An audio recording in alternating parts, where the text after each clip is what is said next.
her plans from Soweto to Lagos, Nairobi to the Cape. She's rewriting the stories they said she couldn't shape.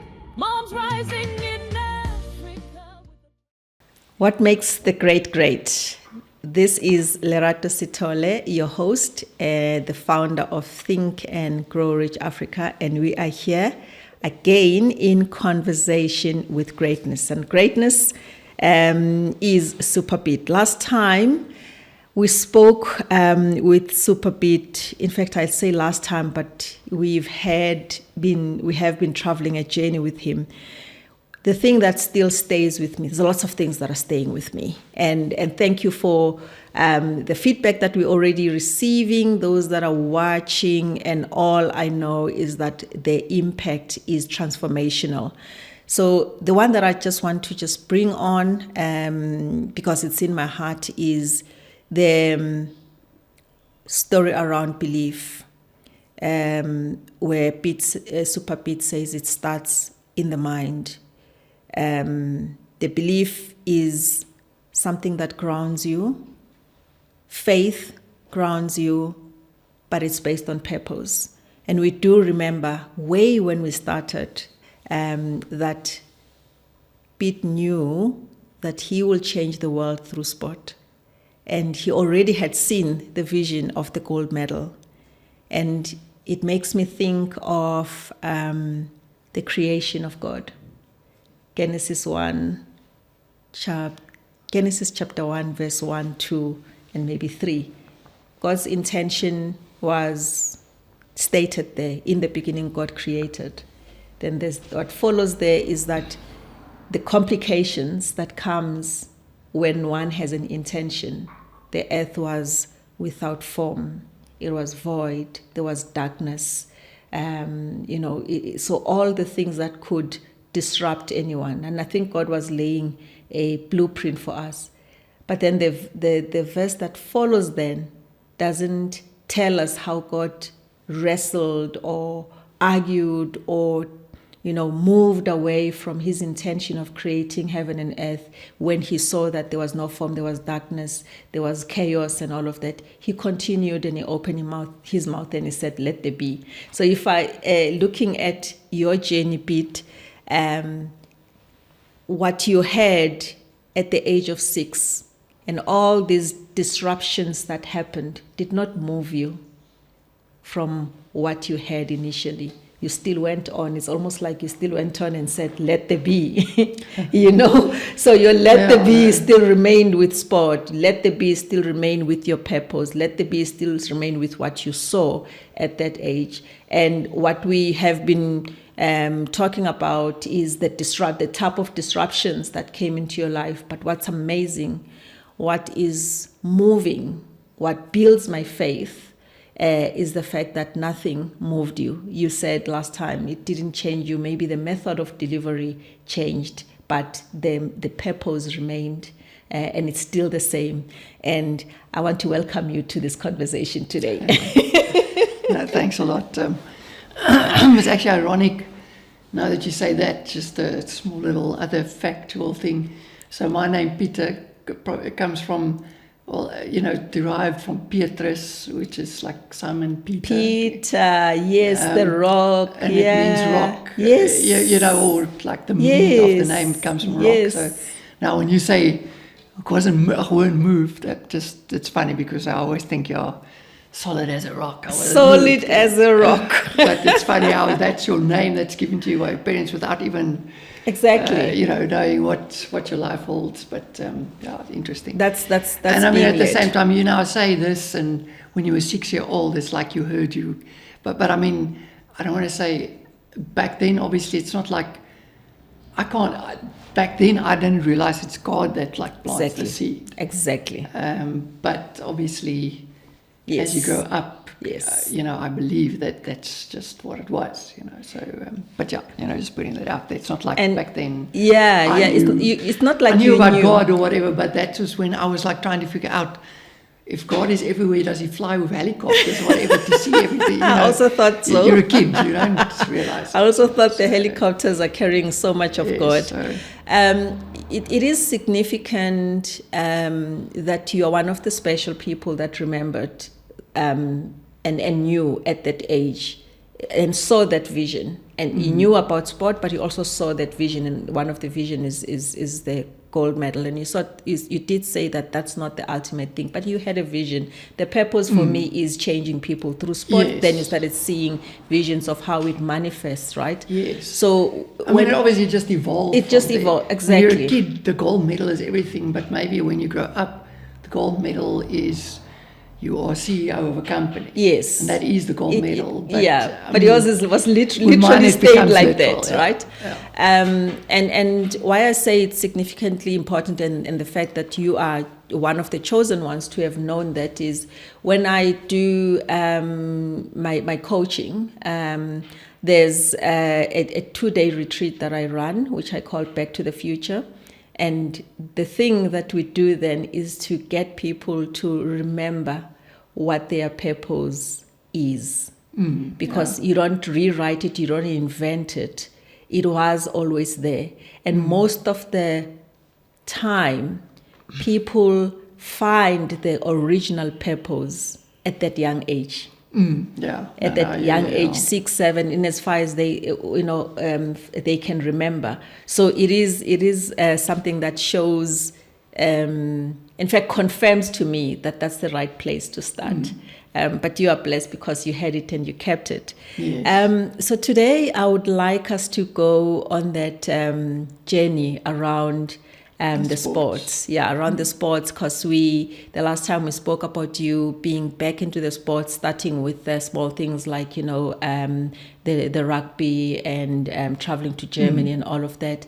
Can you take us through how that journey had been in as far as, we will converse in between, but we just now want to understand from there, now, the be sport back into his purpose, living his purpose, which is in the sports. Yes.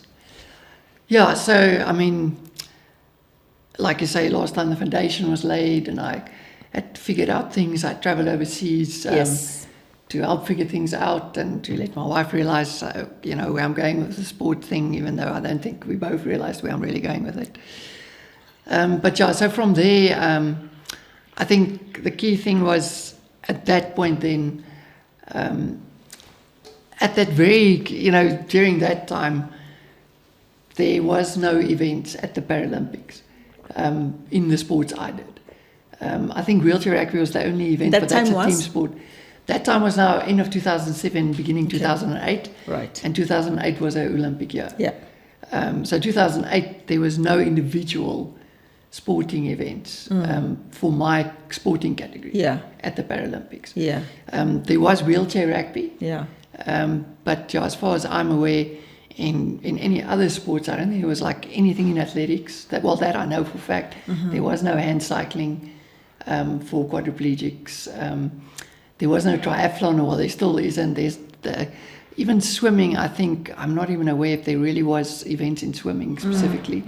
But so again, they weren't there at all in South Africa, or they were just not there? No, worldwide. Oh, they were not. The events was like people did them, but at the Paralympics, it's quite a technical thing on how events open up, and there needs to be enough athletes competing in the world. And even though there was, I don't know why, from 2004's Paralympics to 2008, 2004 you had almost all events from the 100 to the marathon. Yeah. In my T51 category, or in athletics, for instance. And 2008 there was nothing.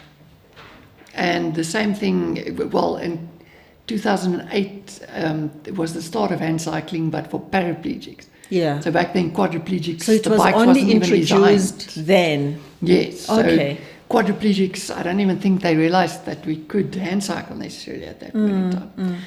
So that's why I always say I was sort of part of the evolution of hand cycling and figuring out how to set up a bike so that I can actually ride it. So, I mean, it was a whole process. So, but anyway, so I focused on the racing chair and doing marathon. I wanted to go do a marathon because I'm an endurance athlete. So that's really, where I wanted to then go. And I knew there was a world record for the marathon. And for me, I always wanted that world record for the marathon as well. And then if there's then no Olympic event. Together with figuring out this journey of then maybe just doing triathlons again in my own way, like I said. Did they have to trial with some of you, or how did the figuring out process? No, that's the trial. I trialed with myself. Oh! There was nobody that could show me in South Africa my for God, sure. pioneering the thing. I mean, I was just told, no, you can't. It's not possible, to be really honest. So the marathon part, the wheelchair racing part, that was had been done before. Before, obviously. right. So sure, then that is possible. Yeah. But all the rest, it's like, no, it's a done triathlon for people of my disability in South Africa. There's nobody. I mean, that cycles on there. There was nobody that did wheelchair racing. Paraplegics, yes, but not quadriplegics of my level, with no hands or anything. So that's why it was really you had to figure it out for yourself and go against the grain in terms of what people say you can or can't, or that mind. So that same story again. Yeah, same story around the mindset. But anyway, so like I said, we went to I went to Germany where we then trained with other athletes that did wheelchair racing at least. Yes. I got some tips from there. Yeah. But even after that, I mean, I still played around with my own position and technique and those things. But yeah, so my first international marathon was actually then in 2008, the Berlin Marathon. Yeah. And obviously that was very special. Right, because it's the first one, right? Yeah, so and I mean the first marathon, and I think I did like just over 3 hours, which really wasn't bad, considering that I actually fell ill a couple of weeks before. But anyway, so that was very special. So 3 hours, what was the distance? It's 42.2 kilometers. So, but yeah, the world record, however, is 2 hours. Well, at that point, it was 2 hours, 23 minutes and 8 seconds. And you did 3. I did 3 hours, 6 minutes, I think, that first marathon. But I guess at that time, the fulfillment was doing it, right? It was of doing it. It was doing it's it. Your first international race. In Berlin. And yeah, the Berlin Marathon itself is very special. Yeah. And yeah, I mean, you're sort of teaching yourself something. Yeah. So yeah, I mean, I look at that stage to break 3 hours for my level of disability was really pretty good. And you're saying you were not well before? Yeah, I fell ill about, I think it was 6 weeks before. I think it was with kidney infection. So I was still figuring out quadriplegia and training and working. And So, but anyway, it was an Afrikaans you say vuurdoop. But I was very happy with that performance, for starters. I mean, back then I think I finished 6th, in that marathon in my category. There was actually still many guys racing. Yes. But anyway, that was victory for me. I was like, yeah, and I mean, Berlin Marathon is just incredible. Special. 40,000 people racing. You finished through the Brandenburg. 40,000. Yeah. But yeah, so I mean, I'm very excited after that, and obviously hyped then to continue. And yeah, I mean, then after that, I just remember it was about 6 weeks after that my appendix burst without me realizing. And I think I have spoken about this, but just briefly. No, I don't think we've covered that. But anyway, I ended up with septic shock 2 days later in hospital, almost dying. And then I was in hospital actually for another month. And then I was back home for another month before my system finally rebooted. But another ICU? Yeah, no, I mean, I spent a month in ICU. I mean, I should have been dead. Honestly, I should have been dead. So it burst and you didn't feel it, and it I did feel something because I don't have normal feeling. Yeah. Before your appendix bursts, it's excruciating pain. Yes. But so I just thought I had a really bad stomach bug, something. Right. So for I want to say I carried on, just drinking some Panados and just thought, okay, it's going to be fine. But then what happens is when it bursts, the moment it bursts, it actually feels like you're getting better. When I say that now as a quad. Yes. Because suddenly that pain is sort of gone. Yeah. And then you think you're getting better. And but yeah, actually it's just it burst, and then now all the toxin, now yeah, it starts intoxicating moving all your through organs. your organs. Yeah. And that's the dangerous part, because then you get sepsis and go into septic shock. But anyway, it's a long story. But so I think I was in septic shock for about a day and a half. After it burst, a day and a half before I was sitting at work, and my stomach went into a spasm, and I thought I had to rush to the bathroom. Yeah. And I actually phoned my wife from the bathroom. She came to my work and picked me up from the bathroom.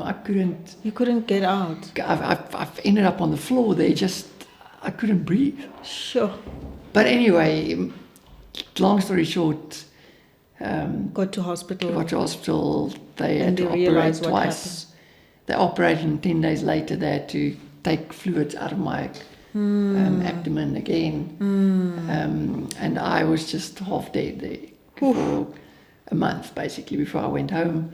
And yeah, but anyway, it was like 28 November. Yeah, 2008. 2008. Yeah. My system rebooted. Right. And I was finally hungry again. But that was almost worse for me than when my neck broke, because for 2 months I just didn't go forward. Oof. Even when I was home, I knew I had to get up every day. But yeah, like I say, again, it's a podcast on its own just to talk about that. Yeah. But then after that knock, your body picks up very quickly again. I mean, and I couldn't do anything for myself, and then I got back to independence. Very quick again. Yeah. And then I decided, okay, but now I want to chase ever since there's no events at the Paralympics, I want to still focus on seeing if I can get to do a triathlon.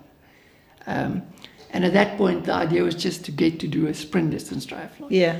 Which is 750 meter swim, and then a 20 bike, and then race a 5K push in the racing chair. Yeah, so it's a racing, swimming, and bike. Yes. Yeah, okay. So the running part I do in the racing chair. Yeah. And then you swim first, and then you do the bicycle part, which I do on the hand cycle. Yeah. And then you do the run part. Yeah. But yeah, so obviously at that point in time, I had obviously already figured out.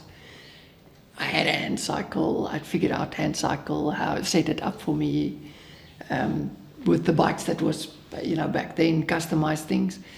The swimming part I'd figured out, and I swim with a wetsuit, and how to swim, even though everything since 2009 to where I am today kept on evolving. Yeah. Because again, there wasn't already, this is the best swimming stroke. I had a specific swimming stroke, and I refined it over the years. And I'm still refining. They don't restrict you. They allow you to find your. Well, like I say, there was no. There's no blueprint that you can. Yeah. Because so nobody's restricting you. I have to figure out, how am I doing this? How is this possible? The only restriction is people can say you can't do this because it's not safe. It's just we're not going to allow you to race. Oh yeah. If I can put it that way, which is what happened this year now with Kona, they've decided I can't race because they feel it's too dangerous with my eyesight. Right. But that's our story for another day as well. But before you continue, I just want to ask you. So you did the Paralympics. You celebrated quickly after that. You got sick and. No, I did the Berlin Marathon. Yeah. Oh yeah, yes. Oh yeah. So okay. There's no games. So. Sure. And then, what is that? What is that thing that gets you to set another goal higher than the ones that you've already achieved? What's? I want to just check what's in the mind. What gets you to want to do? I mean, all that probably comes from even before my accident. I would say that's sport for me, but for me, that's life in general, is to always have, we spoke about this, to have a goal and a dream. Right. And if you achieve one, Yes. then you need to set a new one, because Yes. that's something that drives you forward. Right. So almost but like not all people necessarily works like that entirely. Yeah, My yeah. wife would tell you, she doesn't have goals, but inherently you probably do. You just don't realize it. If your biggest thing is you wanted to be a mother, then that actually is a dream or goal. yeah. But it's a bit of a different one. But because being a mother is doing it well, bringing up your kid well, if you have the privilege of being able to have a kid, then you have a kid, but then you have the responsibility of bringing up that kid well. You remind me of the song. That's a goal. That's the important, dream. You know? The song that says everybody has a dream. Yeah. Even Yeah, though they don't realize everybody it, I feel. has a dream. Yeah. And that's the scary thing for me is a dream is something that should almost be impossible, because then you keep on chasing it. Oh, it should be almost impossible. Yeah, Right. well, for many Okay. people, they think it is impossible. But I say you shouldn't think it is impossible, because then you're never going to reach it. But You should at least think it's almost impossible. Yeah, because okay. that means Okay. you think it's possible, you can chase it, and you don't give up on it. You know? But I mean, it's a hard Okay, thing. yeah, You know? But, yeah. but yeah, so after a race, especially if it went fairly okay, then obviously you want to go faster the next time. or You set up the standard. But I mean, none of this stuff, for me, the ultimate thing was still, okay, now there is no event at the Paralympics, but you still want that gold medal or that big challenge. Yes. And I think, irrespective of whether there was an event at the Paralympics, then the big challenge for me was doing a triathlon, really, in the background of all of my sports and Yeah. everything we're talking about today. Yeah. That for me, coming from triathlon, that was my passion before, and that was what I wanted to go to the Olympics. Yeah. After my accident, that was seen as the complete impossibility, that I thought, but maybe it's not that impossible. So the disruption that we spoke about, but you're still saying, but I've wanted to do that, and work with the mind to say it's probably possible to still do it. Yeah. Although some of it did not exist at the time, for Yes. some time. Yeah. I mean, that's the thing. I think that's what makes it special is triathlon did exist before my accident for able-bodied people. Yeah. But after my accident, paraplegics had done it, but it didn't sort of exist for quads because people just say, no, it's impossible. How Yeah. does a quad with what I have do it? And it's so dangerous. Open water swimming, you can't cough, there's so many factors. You can't sweat, you'll overheat, then you can go into asphyxia, your body can. Yeah. But anyway, there's so many factors other than just the impossibility of even an Ironman. But I mean, never mind Ironman, I just wanted to start doing triathlon. you know, Right. so, Right. But for me, that's the basis or background of everything that I did was to get back to triathlon, which obviously then covers swimming, cycling, and running, and cycling and pushing and racing. Yeah. But yeah, so Did you then do that in a competing? Was it like? so even up till today, triathlon does not exist for my class for quads. Oh.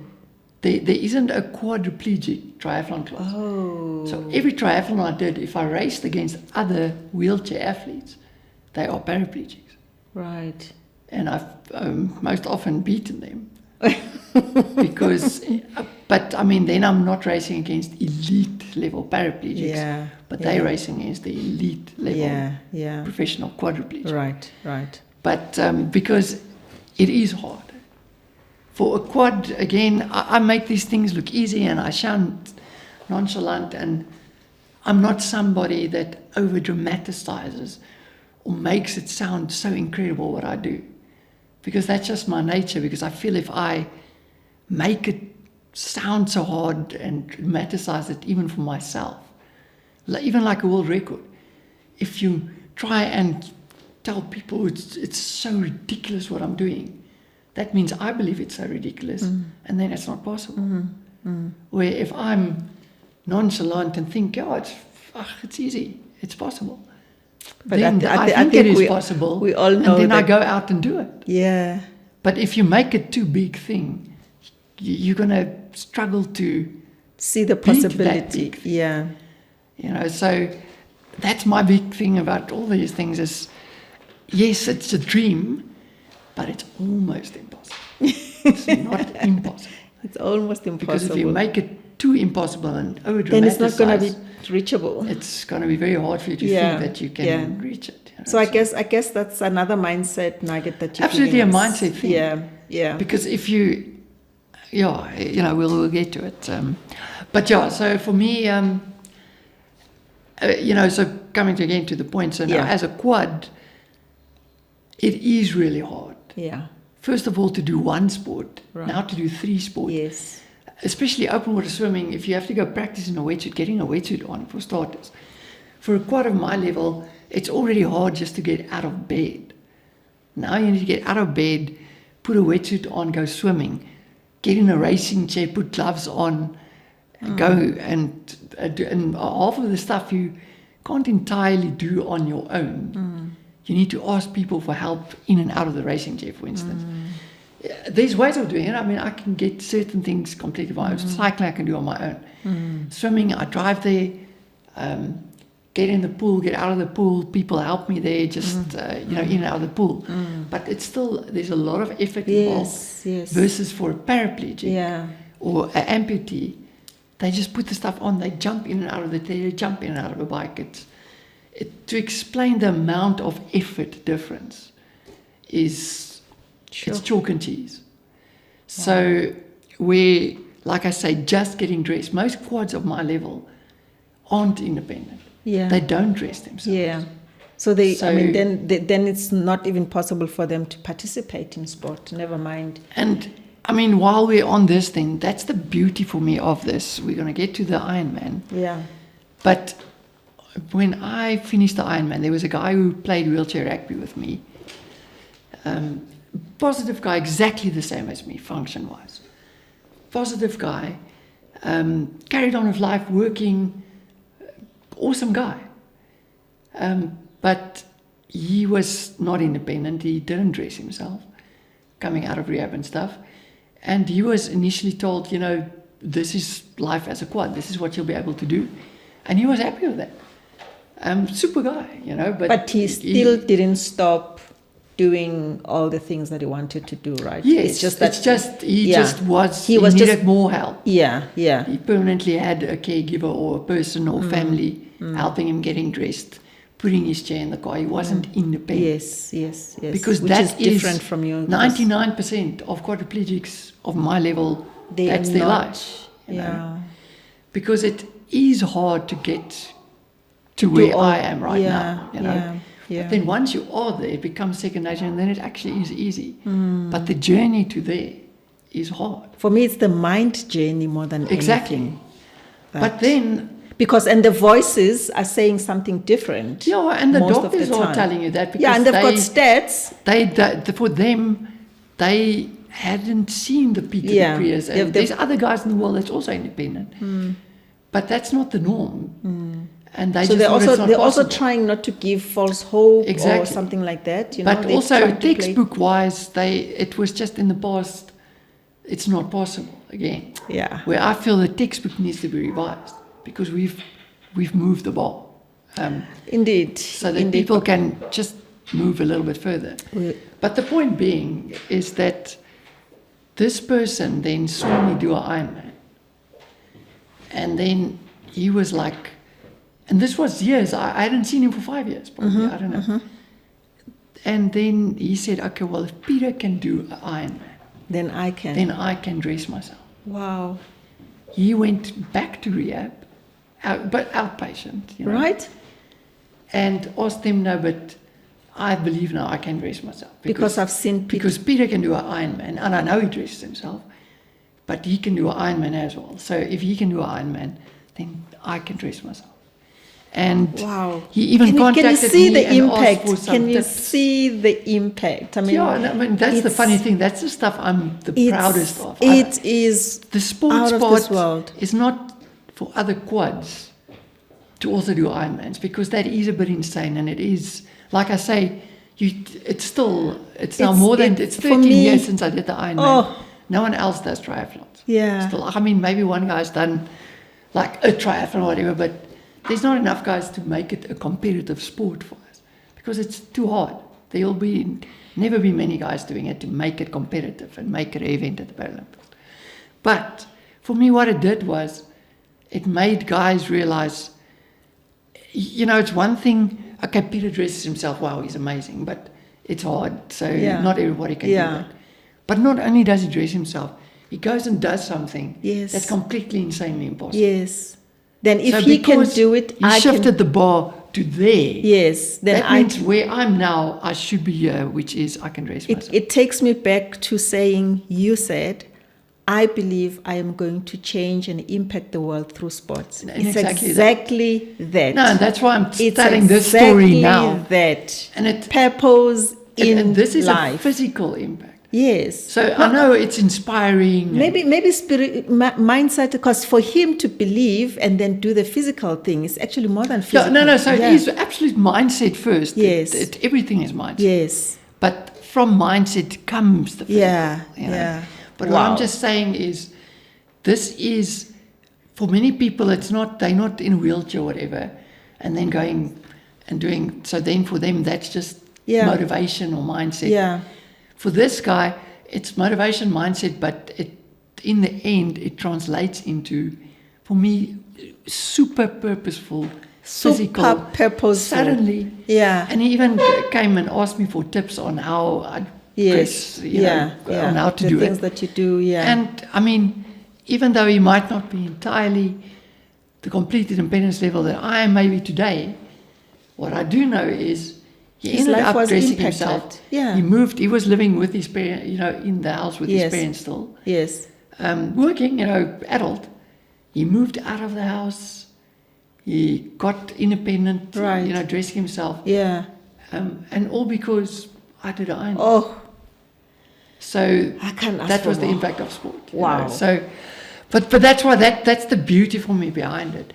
Where, I mean, initially The when I said I was going to be you used get through out sports, of that, I would never have imagined it would, like I say, everybody's like, you motivate people in this situation to also realize they can go do sports, which is good for them. But it doesn't just go do sports. It translates into something beautiful like quality of life. Yes, quality of Changed life. quality of life. Yes. And that's the beauty for me. Wow. So, Oof. but so anyway, that with that background of doing all three sports, and wanted to do triathlon, and then, at the end of 2008, now I must just remember get my ducks in a row here, but so the whole 2009 then, because at that point there was no events at Paralympics 2008, I thought it would be the same for 2012. I was on this journey of doing my first triathlon. And then I trained all three sports, got my ducks in a row with it, and there was a race here. I live in Joburg in Germiston, and I spoke with the organisers, and it was supposed to happen in December, the sprint distance triathlon. The race did happen in December. Of which year? That was 2009. Yeah. And the irony was then sprint distance race, so 750 swim, 20 bike, 5K run, which I push. And then the irony behind it was, before we started, so Germiston, you've got Rand Airport, small planes. Yes, I know. There was an aeroplane crash on the bike course. That crossed on the bike course. So we couldn't do the bike. Oh. So before the race even started, they said, so sorry guys, You're going to do two instead of three. It's now a swim and run today. Oh. So it wasn't a triathlon, but I mean, we still did it. Yeah. Because it's training. It would be my first open water swim then, which is very dangerous because I can't cough and those kind of things. So you have to learn, and people swimming over you again, and I swim only on my back, do a double on backstroke. So you just look at the air. So it's a mental thing, for me to get over. So it was a good practice, if I can put it that way. Right. But it ended up being a 750 meter swim, and then a 5K push in the racing training session for me then. Exactly. Not even a okay, sure. But I mean, of course, also all of these races against myself. Yeah. But and also what was interesting for me, I was always chasing to win a race. And for the first time now, I am so slow. For me, it was, will I be fast enough to just not make them stop me from racing and like keep everybody waiting for me to finish? So I was stressed about being faster. But so on that day with the sprint distance, it was sprint distance and then Olympic distance. So I know they would have let me finish because other guys are doing much longer distances and they'll still be busy. Right. But anyway, so we did that.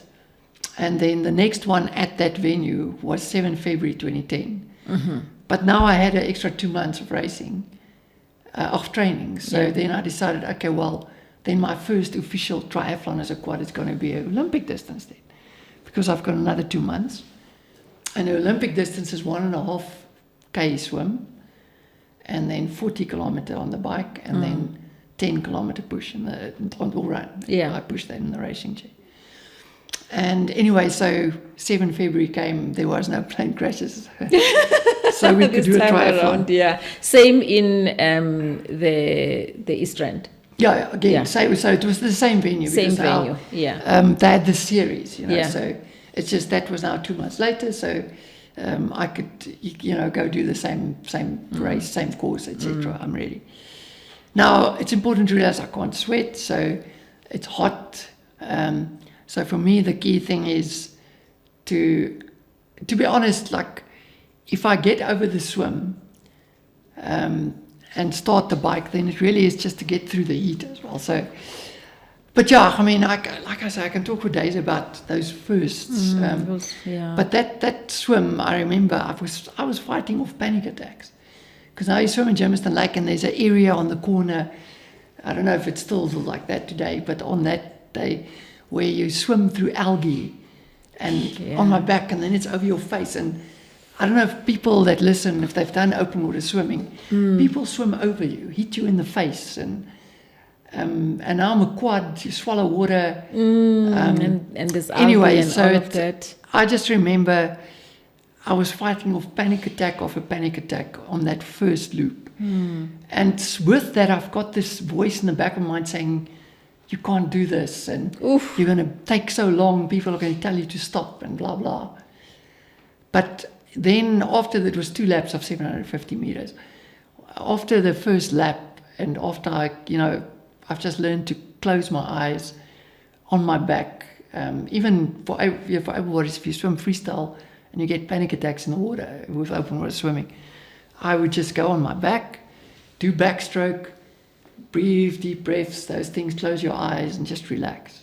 While you still need to move, you need to remember to do all of that because you're regulating yourself, but you still need to move. You can't like stand and say, okay. Well, the thing is, if you don't move, exactly. I don't want to say you drown, but then... Yeah, because you're in the sport. You're in you want to carry on. That's amazing. But the thing is, and then I relaxed, and then I just got going, and it wasn't a bad swim. I don't even think I was lost out of the water because some people really can't swim. And then on the bike, it was just the heat. That was the issue. But I threw myself, I'd planned like how to cool myself down. Yeah. Or even though it's tough. Yeah. But then once I came off the bike, the run part, I'm faster than most able-bodies. I was still slower than what I could actually run before my accident as a normal runner, but I'm faster than most people on average, so... Definitely faster than me. So, I wouldn't even move any, no, I wouldn't, no, I don't even qualify to to show up. No, but I mean, look, it's my passion, so... Yeah. But anyway, and then, I didn't even finish last, and it went so well. I did that first Olympic distance in 3 hours and 52 minutes or something. And then I thought, well... then maybe I can go for a half Ironman distance then. Because this went pretty well, so... Raising the standard again. Yeah, but then you start believing. Everyone has a dream. Everything you knock, then you believe in the next thing that's possible, so...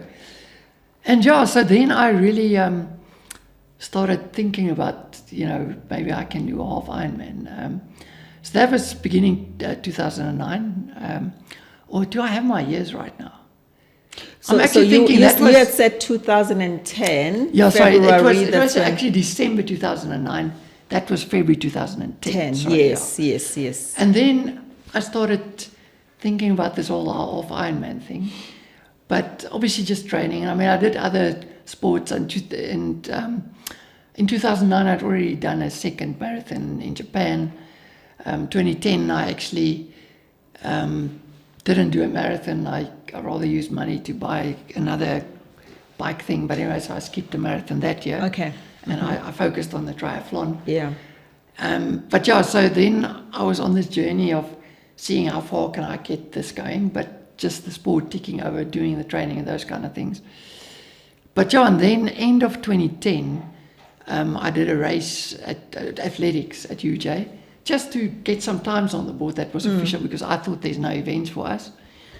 And then after that, I did everything from the 100 all the way to the 5,000 that day. 100, 200, 400, all on the same day, 400, 800, 1,500, and 5,000.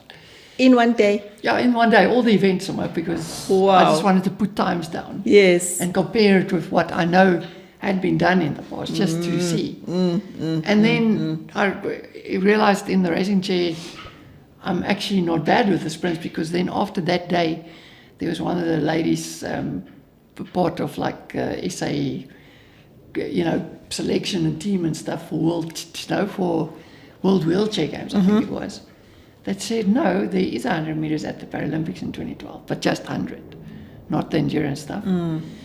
And then she says, and you already have done the qualifying time here on your first sprint that you Her pose makes people unstoppable.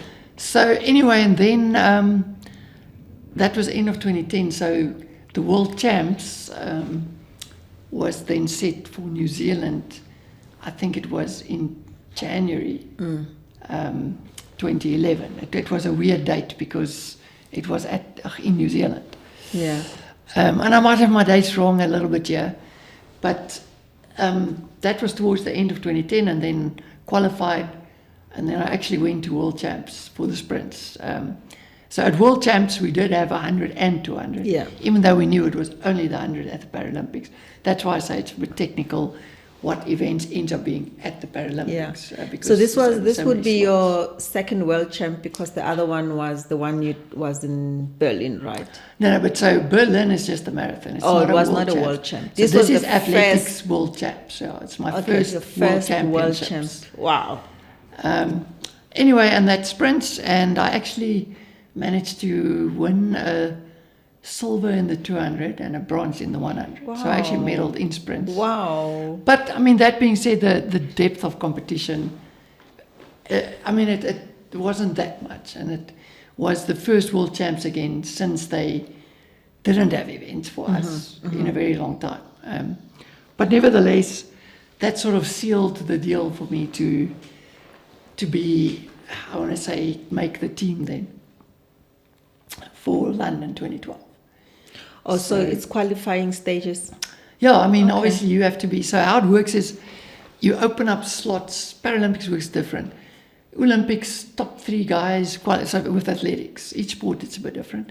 But athletics and able-bodied sports, if you make the qualifying time, a country can send 3 guys in each sport to the games. Because you have to remember the games can only accommodate so many people in the village, in the racing, etc. Yeah. But now in the Paralympic sports, if you think about athletics, you've got so many different disability classes. So in able-bodied sports, you'll have the 100 meters for men and women. Right. So there's 200 meter events. Yeah. Women's 100, men's 100. Yes. Paralympic sports, you have women and men, but you have T50, 1, 2, 3, and 4. T11, 12, 13. Sure. T37, 38, 36. Okay. And it's the blind classes, the ambulatory classes, it's the wheelchair classes. Okay. Suddenly it's, let's say, 8 men 100 meter events, 8 women 100 meter events. Right. So you cannot accommodate 3 per event per class. So what happens is a country opens up an amount of slots. Right. For male. Okay. I understand. So South Africa, for instance, had, if I remember correctly, we had like 32 male A qualifiers, guys who qualified A standard. There's an A and a B standard as well. So we had 32 A standard qualifiers for men, Right. but we only had 18 slots created. Okay. So even though So you then could qualify A standard, great, yeah, yeah. but there's only 18 slots, so you had to be ranked At in a medal certain potential level to get so into that you slot. are in the top 18 of the 32 Oh, to yeah. make the team. Yeah, yeah. So it's all about how many slots your country has Yes. in each sport. Right. Each sport's And so it's you have to different on how work you to create get the slot. yourself into Yes. that slot. I get So it. even if I win medals at World Champs, if I only win silver and bronze, but everyone else there that was of the 18 other guys can win gold, And then they will they'll get take the chosen over slots. me. But that's extreme now, because typically if you are medal potential, you'll be one of those 18. Yeah, yeah. So, but the point is, because I won the 2 medals, that sort of sealed my place For the London one. for London. But you never know, irrespective, you know. Mm-hmm. But and it's the same like that for every games, but it's different ways of qualifying, Right. and how many slots a country gets. Right. So, but anyway, so obviously then I parked triathlon specifically and Mm-hmm. focused on sprints, because now I want to focus on sprints. I've never focused on sprinting as per se, Yeah. so that I am as good as I can be come London in sprints. So yeah, so London, I made the team. Team was announced, and I was in the team, which was obviously incredible, because again, it's sort of part of that childhood dream, boxers, Yeah, yeah. the new change dream, Yes. Paralympics. Yes.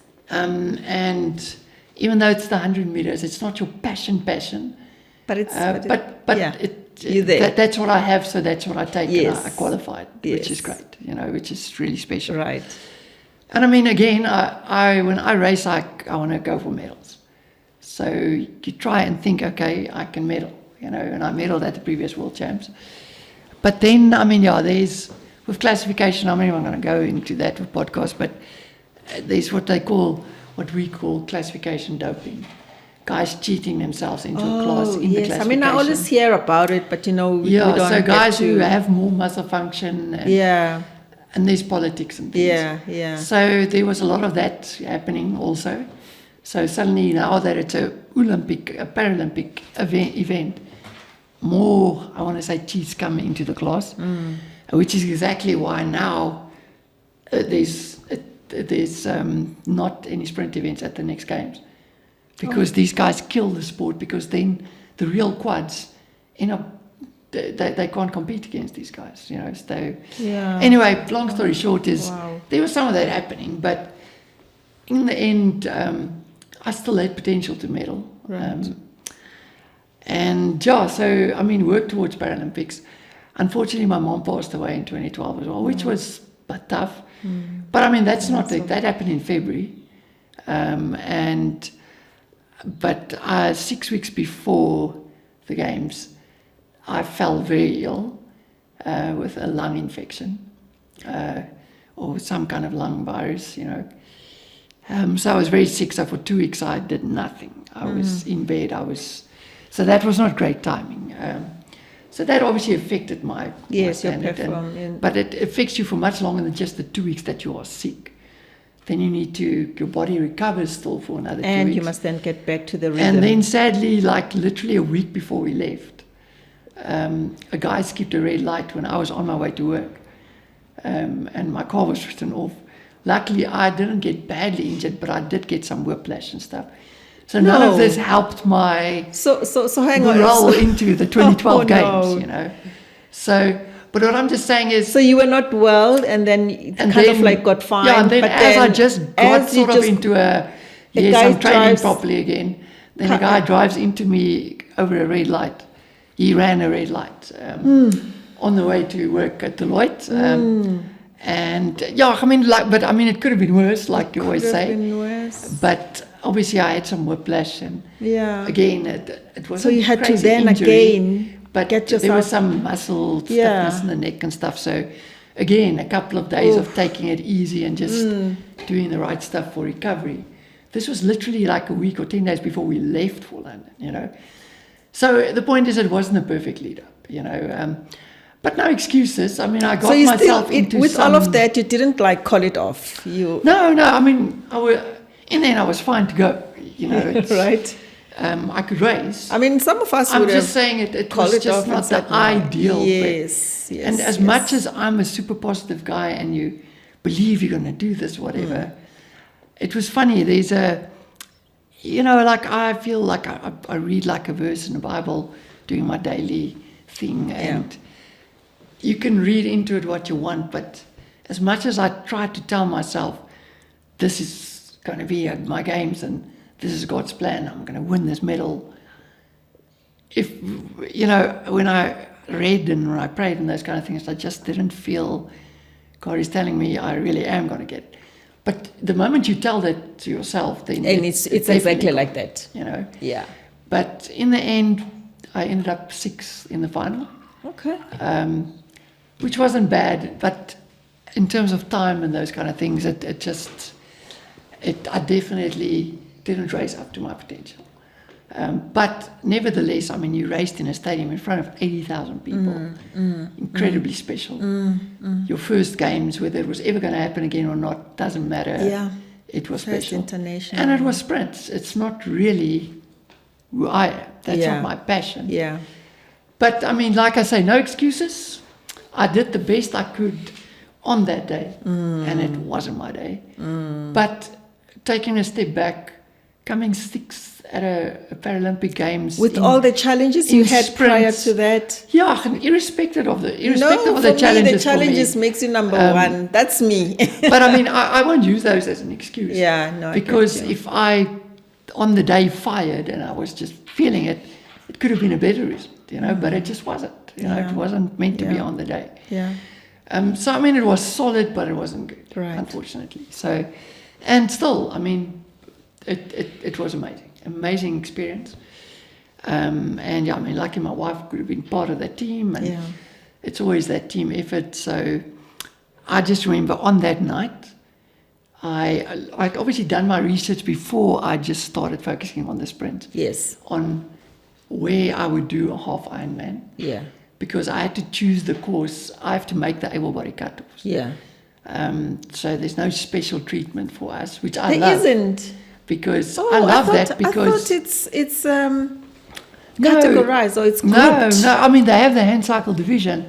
But for me, that's what makes it special is there's no special treatment.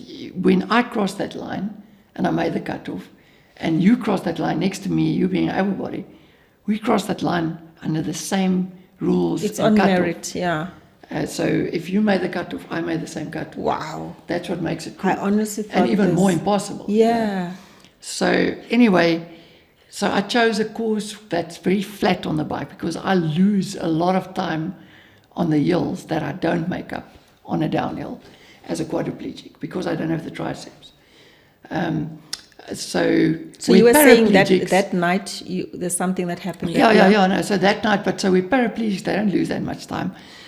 So because I'd done my recon on where is a good place to go do this, I decided on Ironman Western Australia's half Ironman. So that night, I sent the email to the organisers to ask them, I'm a quadriplegic. It's never been done in the world before that a quadriplegic has done a half Ironman. I want to come and race at your event, this and this and this. Will you allow me to race? And the scary thing is that race, the overall cutoff, I don't know why it was like that at that point in time, but it was an hour less. Normally a half Ironman cutoff is 8.5 hours. This one is 7.5 hours. And normally the swim and bike together, you get 5 hours 15. And this one, it's only 5 hours. The cut then, so anyway, so part of my request was, is it possible because your cut is a bit shorter to just, if I finish the bike over the cutoff, let me continue because I know I will make the overall cutoff because on the run, the hard part for the cutoff is the bike part. Yeah. The run, I'm faster again than most able-bodied. So you wanted to be given the I wanted leeway. to be given the leeway of, Yeah. can I make the overall cutoff Yes. so you let me go? Yeah, so they don't restrict you on the And the answer milestones. was, look, we can we will let you go, but you're not going to get the official medal. That, you know, you're not going to officially finish it, which I was fine with. Okay. Because I was still, I want the official. It's not like I want to cut corners, but I just want to know I don't go all the way out there to Australia and then I can't finish the race and get the experience of finishing it for maybe the next one then. Okay. So it's almost like a rehearsal. Yes. In a way. You know, if need be. Yes. But so then I started my half Ironman journey. And I mean, maybe just to remind the people again, I literally only have about 15% of the muscle function that a normal, healthy body has. So 15% of muscle function. And I have to make these able-bodied cutoffs. And what is a half Ironman? It's 1.9 kilometers swim in the sea, 90 kilometers of cycling. 90 of cycling. Which I do on the hand cycle. And then a half marathon push or run, which I push in the racing chair. Oof. And I do it all with the same muscles. With the 15%. With that 15%. And then I don't sweat and I can't get my heart rate up. So I have to deal with those. So you need to regulate all of that. Yes. And then obviously I can't control my bowel. So you need to work with how you work out your stomach thing. I can't pee normally. So catheter, all these things. So you have to deal with all of this stuff. You know, I'm just saying you have to think about all of this stuff. Transition, all those kind of things. Okay, so the point is, so that lays the platform. So now I start training, and this is hard, okay? And it's a lot of training. So from where I was to this, you know, it's a lot of training. So in the beginning, I was like, okay, this is probably going to be the limit for this body of mine. That's where I'll say, okay, that will be my Ironman. Yeah. You know, this will be the limit of where I push a quadriplegic body. Yeah. But then halfway on the journey to doing this. In the race itself or in preparation? No, in preparation. In preparation, yeah. So the date was set for, let me say that, 11 May 2030. Yeah. Paralympics ended in September. Yeah. So that was the time span I had. But come the beginning of 2013, February 2013, let's say, your body adapts, and that's the amazing thing. Yeah. You adapt to your training. Even my swim, I started swimming, figuring different stroke, straight arm, double arm backstroke and stuff. Everything just got faster. And my body adapted. And I started thinking, not, okay, am I going to make the cutoff? I started thinking, how fast am I going to do this? Okay. So in the end, 11 May arrives, and insanely, I ended up becoming the first quad ever finishing in history to do a half Ironman. Wow. In 6 hours and 36 minutes. Wow. No. So, and fair enough, I finished. Wow. And I remember also, so the last 30 Ks of that race, I had a slow puncher on the back wheel of my bike. So it doesn't affect you too much, but it was there because at the end of the race, when we got there again, I didn't understand why I started struggling so much over the last 30 kilometers of the bike But Peter, the last 30 kilometers is a lot. No, it is a lot. Like, I mean... No, but I thought my training was that I shouldn't struggle like that. But then when we got to my bike after the race, we saw that tire is completely flat. So you actually continued, you didn't stop to change it? Well, I didn't realize I had a slow puncher. Yeah. I thought the slow puncher was my muscles. I thought I was tired. But anyway, so it was a fight, the last 30 Ks, because it's a fight against time, remember? But because I came in on like 4 hours, so the 4 hours 50 is the 1.9K swim plus the bike and the transition. So you've got a swim cutoff, and then at the end of the bike, which is the swim, transition and bike, that cutoff then was 5 hours on that day, not 5:15. So I came in solidly well at 4 hours 50, I think, which was great. I mean, it sounds close, but it was actually really good for me. So the almost impossible became very possible. Very possible. Because once I make that bike cut, then I can go super slow on the run. You know, then I know I've got it, because the run part, I'm faster than the standard. Not all quads are, but I'm, remember, I'm an elite athlete. You know, so anyway, Or even though then it is hard because now you've done the swim and the bike. But anyway, I'm just saying, so then after the race, I realized I had a slow puncher. So then I was quite impressed with my performance. But nevertheless, I ended up finishing that half Ironman in 6 hours and 36 minutes. So on the normal able-body cutoff of 8.5 hours, You finished. I finished 6 6 hours and 36 minutes for that first half Ironman. So almost 2 hours under the cutoff, and I beat a third of the able-body field. So I was within the first 2/3, 66% of the field, which is really impressive, It is So, and I mean, with out the swim, of this world. the swim, I get out of the water in the middle of the field in terms of time. So I would beat half of the able-body. Yeah. That's how good my swim has become, like even better, So I mean, cool. So that's very special. But again, what's the first thing you think about? And I was dead. I mean, make no mistake, I was stuffed.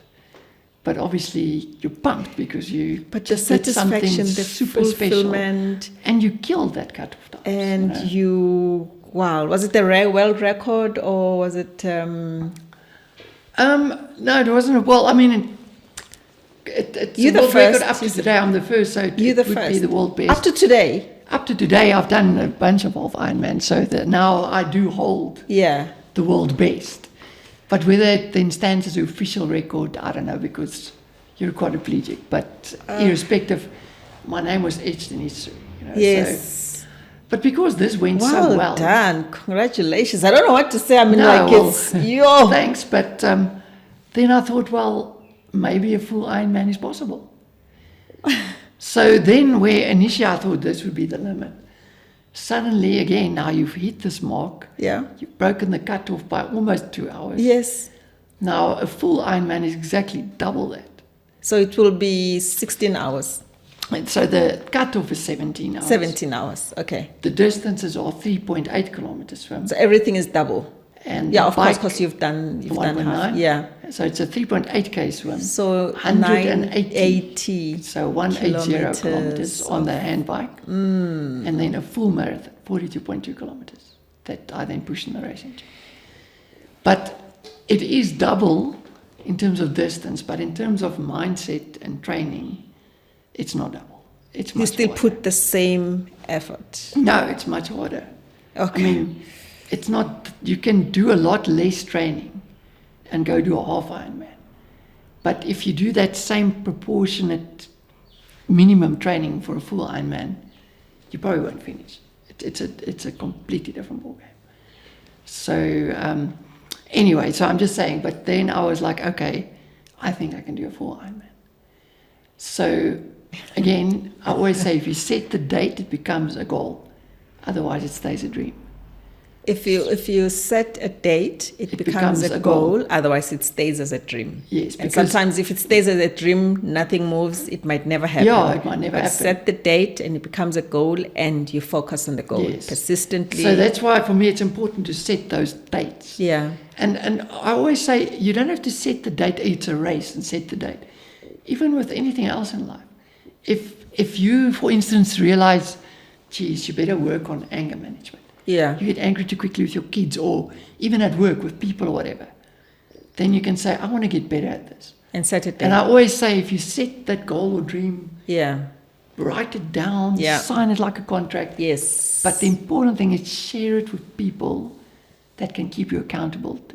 Wow. To it, your friends, your Yeah. closest people. Yeah. Yeah. Because then with something that's not like a time for a 5K race or whatever, and there's a date and you go do the race or the time trial, you can't, there's not a date that you set, but there is a date. You can just say, okay, I want to check in a month's time. In a month's time, I want to be better at my anger management or at cleaning the house or whatever it is stupid that thing that there's you not need a to race work on or time Yeah. that you need to reach. Yeah. Yeah. But As you the were key talking, thing is, because you set the date, then come that date, you tell that to the people close to you. yeah, so There's a they can check-in. hold you accountable. And then they're going to hold you accountable. So Yeah. you're going to work towards the date. Right. Then it becomes a goal. That's what I mean with it.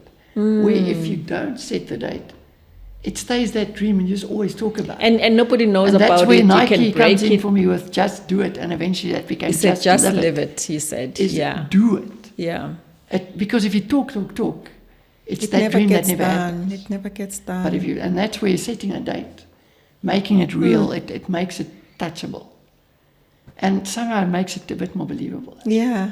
You know, So now we were now full Ironman now. Now in full Ironman mode, if you set the date, it becomes a goal. Talk to the organizers, 8 December 2013. And the So- half Ironman was 11 May. same year. Same year. Which sounds insane. The but amount of preparation. now I was now on a roll. Yeah. So now I have to go. Yeah. And in between this now, suddenly I make SA teams, hand cycling is a thing, and suddenly hand cycling opens up for a category, and there's talks that they build world champs for us in 2014. So in between this, at that half Ironman, I heard, okay, I'm fast enough, I'm going to go with the SA team to World Cups, which is very cool. So in between that, I actually went to World Cups as well. That happened in 2010 with cycling as well, but that's another story. But the point is, all the other sports things start happening in this whole period. Yes. But like I said, the baseline of everything for me was doing triathlon, doing Ironmans, and that's what kept me going. That was my challenges. Yeah. And that was the real toughies. Yeah. So now Okay, we're so focusing. now I'm on Ironman training. We're on a full Ironman training now. Maybe the kind of training I had to do. So to explain that. Yes. Please. So first of all, I have to believe that I can do this. I have Now, to believe first that I of can all- do it. That's where it starts. Again, back But to first mindset. of all, yeah. for me to just make the cutoff, that's what people need to understand here. Most people that are like I want to say the weaker athletes, but not the elites, for them to make the cutoff might be hard, but I want to say it's very possible. It's been done millions of times before by other able-bodied, okay? Even for paraplegics to make the cutoff, if you understand how much more they have and the speeds the elite paraplegics do these races on hand cycles and the racing. Yeah. They beat most able-bodied people. Able-bodies. Because especially on the run, like their world records is 40 minutes faster than the able-bodied world record because they're on wheels. Where the world record for me and the marathon is slower than the able-bodied world record. We're still slower than able-bodies because you're a quad. Right. And on the bike, they don't lose that much time up hills. They're really fast. They're equivalent to able-bodies almost. So again on the full Ironman also you'll have you're not like said okay the able bodies do it by themselves, you do it by yourself. It's everybody in there. Yeah, everybody is the same, and that's what makes it special. It's the same race. Yeah. So I would have. we cheer each other on. Yeah. I mean, it's inspiring for I all would of have, us. I would have complained about it. No, me, I would have like said, but that's No. not fair. But you're saying it makes it special. Yeah, but I think that's the thing for me about disabled people is, yes, you want to be able to do stuff, a ramp, so you don't have to do a step. So there's certain things that is nice to have, and I feel you can advocate for it. But then there's certain things that I feel, but they still have to make certain concessions for me to be able to do. Yeah. But but this is this will be an interesting talking point because some would say, but for quads they need to make the cutoff in a certain way so that it's able for you to make the overall. But you're I still feel going to that's what compete makes against this them. special. Exactly. That's what makes it exceptional. Yeah. You know? Yeah. But nevertheless, So now you're so now- preparing. to do an Ironman is a lot of training. Yeah. And what I want to tell the people listening is that, so in my biggest block in base training, the training I did do, my toughest week, I physically trained 34 and a half hours in that week. And it was building up to that, obviously, but there were certain markers that I wanted to hit to get myself ready and build the base. So I would swim somewhere between 12 and 16 kilometers per week. In those hard weeks, I would bike somewhere between 17 and 20 hours on the hand cycle. for the Per week. week. And I would push 7-8 hours in the racing chair. That's the run part in that week. And I would have 2 1-hour gym sessions. That is the physical training time. And So you when you said sum just- all of that up, Yeah. if you take the time it takes me to swim that 12 to 16 Ks, it ends up around 34.5 hours. But so I built towards, that was my toughest week. But I mean, I had many weeks clocking 30 hours or more per week. So if you do the math, that's physical hours. But now I have to remember, After you the have to belief recover, part, you have yeah. to eat well. Yeah. It takes time getting dressed or getting ready for swimming and cycling and running. Some days I did all 3. Most days it was at least 2 sessions of training per day. And there was probably 2 or 3 sessions per week that it was 3 training sessions a day to get all of this in. Obviously, a lot of it, the long rides and stuff happened over the weekend. Yeah.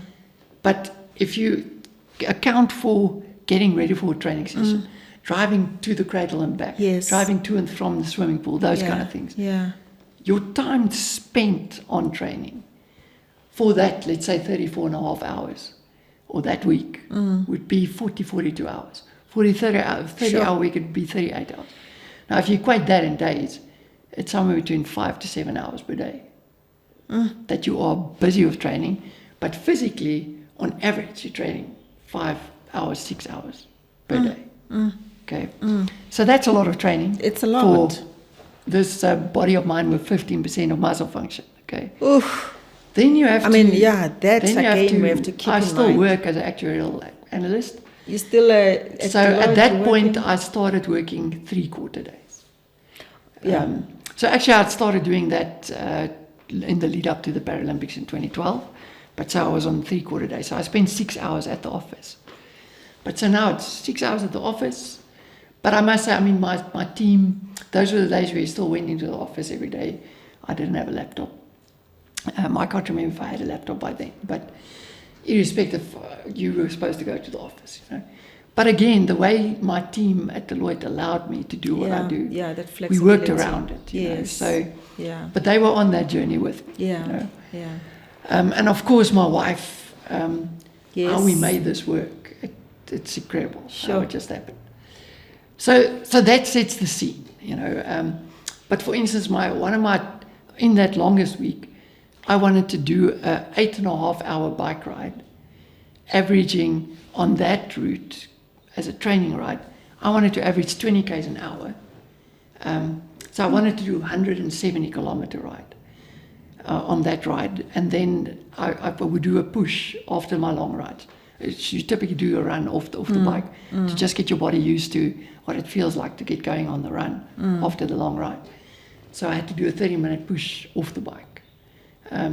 So that day's physical training session, that would have been 30-minute push and an 8.5-hour ride. Because on race day, I would need to average about 22.5 Ks an hour, 23 Ks an hour. Now, and just also to put that into perspective, at that point in time, the fastest, let's say roughly 42 K Yeah. by a guy with my disability Yeah. on the bike. Yeah. And then they are drafting. Ironman is non-drafting. You can't draft behind another rider. You have to do it completely on your own without getting the streamline effect of cycling behind someone. It's you and you alone. You and Now you then, alone. Those guys were racing in a race where you are drafting behind other cyclists. And the fastest average speed for 42 Ks was 23. Now I had to go, after swimming 3.8 Ks, and average almost 23 on my own for 180 kilometers, Yo. just to make the cutoff, you know. So that's what I want to make people understand, what you need to believe in. And thanks for that, because And it's never been done before. Because I mean, my mind is racing, but I want to hear, you know, I mean, you're taking us through, and I'm just racing in saying, in real life, with all the things that we face, and we're so quick to say, I can't anymore, I can't take it anymore.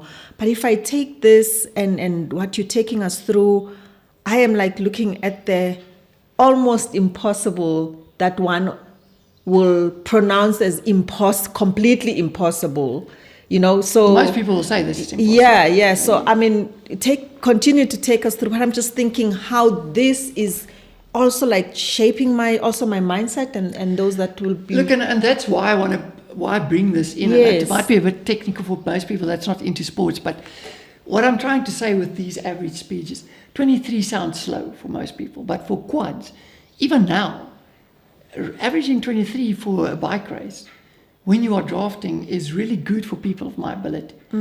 Even though we've moved that marker to insane speeds over shorter distances. Now for 180 kilometers on your own, Sure. that is elite level. For able-bodied, that is elite level that you have to hold just to make the cut.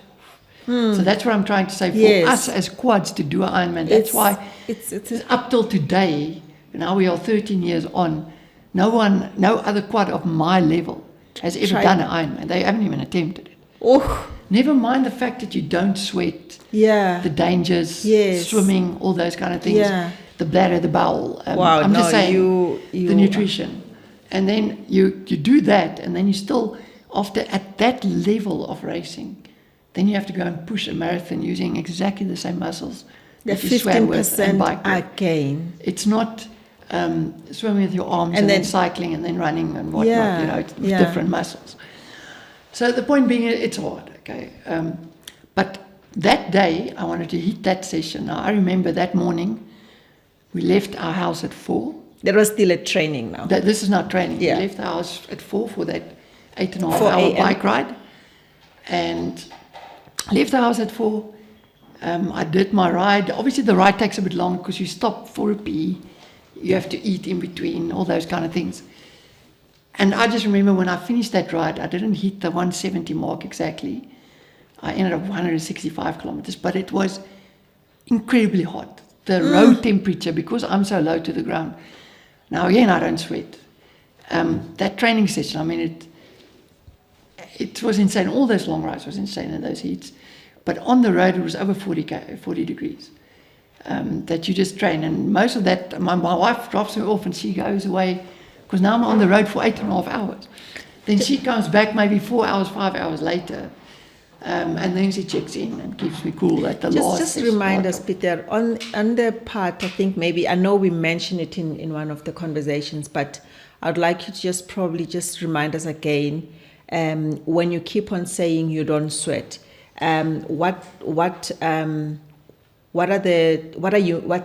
does sweating mitigate? And, just reminding people. So if you don't sweat, you don't cool down. Yes. Sweat is your friend as much as people hate sweating or stinking or whatever. Yes. You learn to appreciate sweat when you become a quad like me. Yes. Because when I say sweat, you don't even know that you're sweating. But then there's moisture on your body and the air flowing over it cools your body down. Yes. I don't have that, so my body does not cool down. So I can overheat, go into dysreflexia. Right. And you want to go insane in your head. I don't know how to explain it. You get so hot. It's like having fever. But it's dangerous as well because your body overheats. Yeah. So you have to keep your body cooled down. Over and above all these other things. So How do you then get? at that point in time, I hadn't learned my trick of ice in silk stockings that Ice I put, in and that it's like artificial sweat. So at that point, I just had water bottles. So I took frozen water bottles. Yeah. And I started with a non-frozen water bottle, and bottles in my cycling shirt and stuff. Yeah. Okay. And obviously I drink, but the drink won't last for 8.5 hours. That's why I say my wife came back normally halfway through my session. Yeah. And then she would stay there and kept cooling me down because then it got really hot. So it was cooler in the morning. Okay. Yeah. But then I throw water over myself. Yeah. But I can't spray. Spray evaporates so quick. I have to Just like pour half a bottle over me. Wet. And I pour it over the places of my body that I can feel so that the wind cools me down. Right. Yeah. Okay. Nowadays I interjected you because I thought it was important that people remember I mean, that's yeah. really hard. It's actually very important because it's mentally a huge battle. Right. Just on its own. Yeah. But anyway, so when I'd finished that session, especially the bike ride, finished at 66 and a half, 8.5 165 hours, 165 k's. I wanted to yes. hit 170, so I was like Yes. Okay, I did it. For me, that was key because I wanted to hit that and then know if I can do this on race day on that flatter course. Yeah. I should be able to do this, Yeah. It's just to make myself believe, even though my coach said I don't have to do 8.5 hours.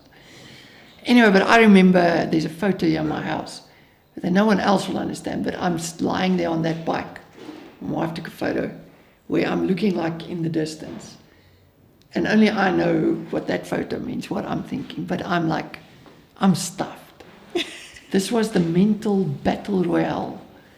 Will Finishing you this share in that heat. I'll ask on your that wife day. to share that photo with us. But anyway, I just remember, and now I'm like, now I have to push 30 minutes in a racing chair. And it's a story in itself just to get me from the bike into the chair when you're so mentally stuffed. I mean, shame now my wife was also be stuffed. Everybody Yeah. is stuffed. It's a long day. Yeah.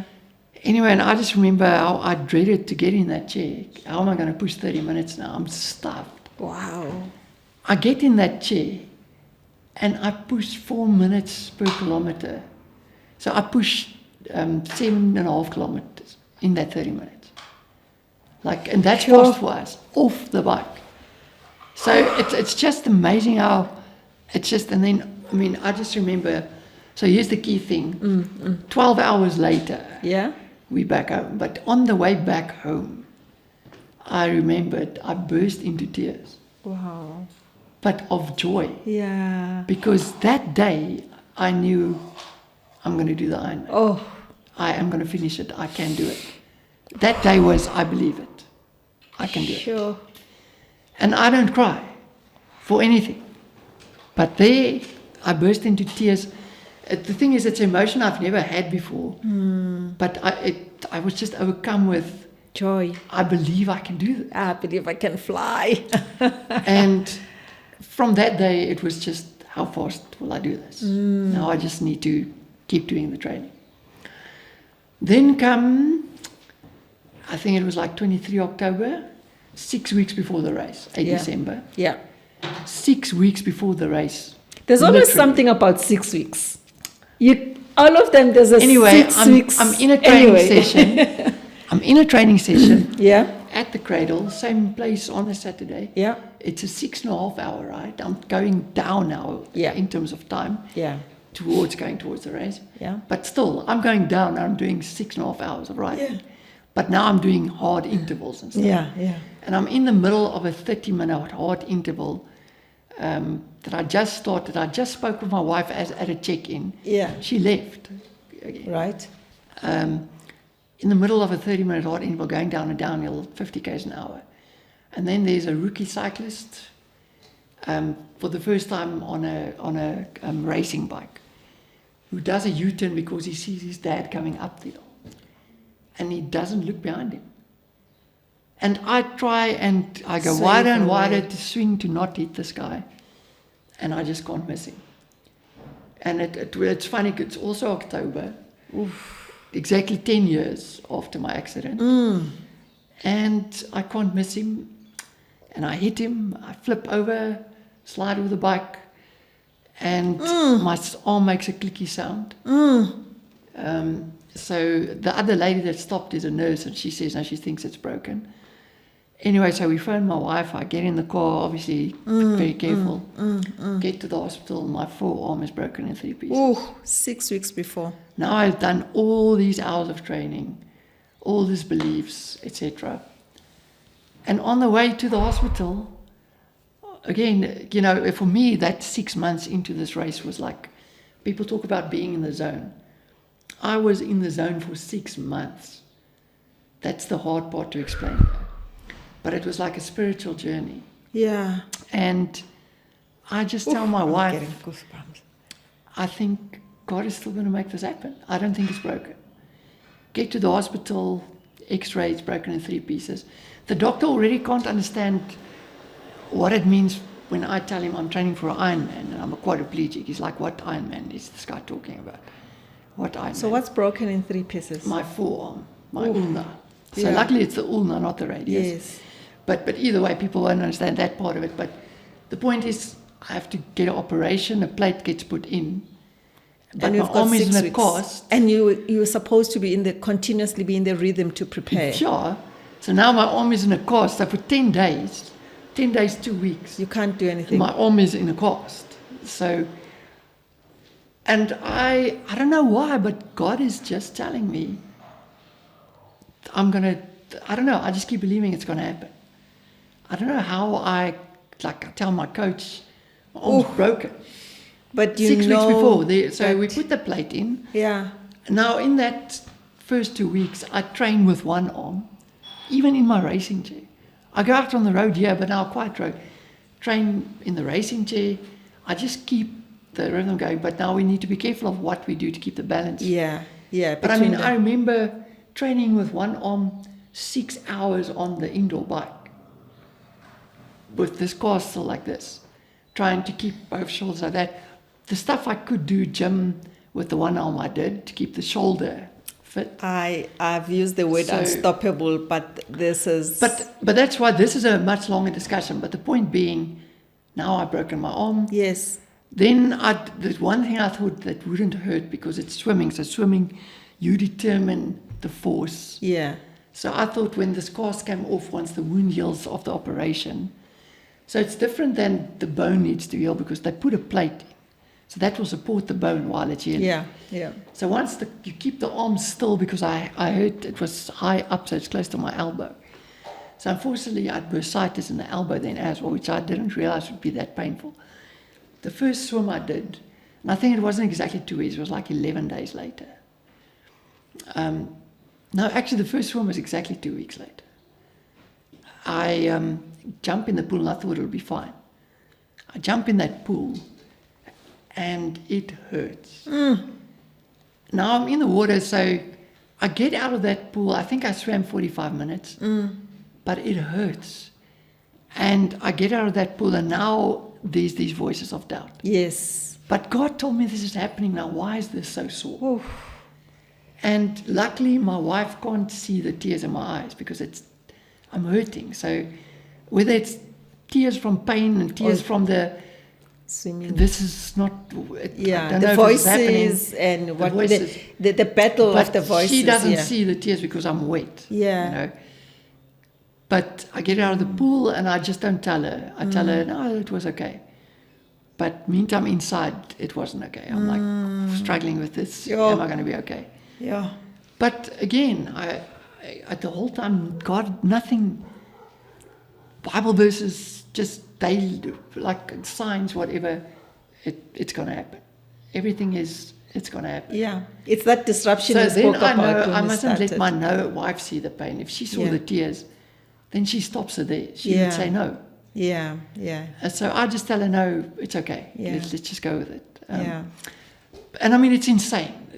Why? You know, why? I don't know. But I think the important thing for people to realize there was, now at that stage, I had known of 2 other quadriplegics, but they're in the sport class above me. So they actually have tricep function and some hand function, who now knew about me as well. And we all want to be the first quadriplegic to do a full Yeah. And Full everybody Ironman. knows Yeah. the first guy on the moon's name, not Yeah. the second guy. Exactly. So, I mean, whether I now say I'm the first C6 quadriplegic, that doesn't matter. It's first quad or nothing. That's it.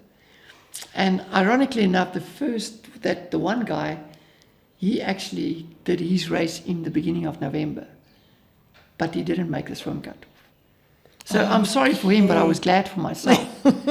And he's got, again, almost double the function I have. Yeah. But he didn't make the He swim didn't cut. make it. So anyway, so that's why I felt like I don't want these guys to take my dream from me. Because they were injured past me. This has been a dream since I broke my neck. It's but anyway, an insane dream, an impossible dream, you know. But yeah, so I actually even moved my plane ticket. I was going to go there 2 weeks before. We moved my plane ticket to a week before. 2 weeks before. Where was it? In Australia, that In- same oh, yeah, same place. same place. But, Okay. But the full Ironman. Okay, you yeah, know, which yeah. dates in December. And then I started training on the indoor trainer still only, with both arms, but obviously the right does more than the left. Yeah.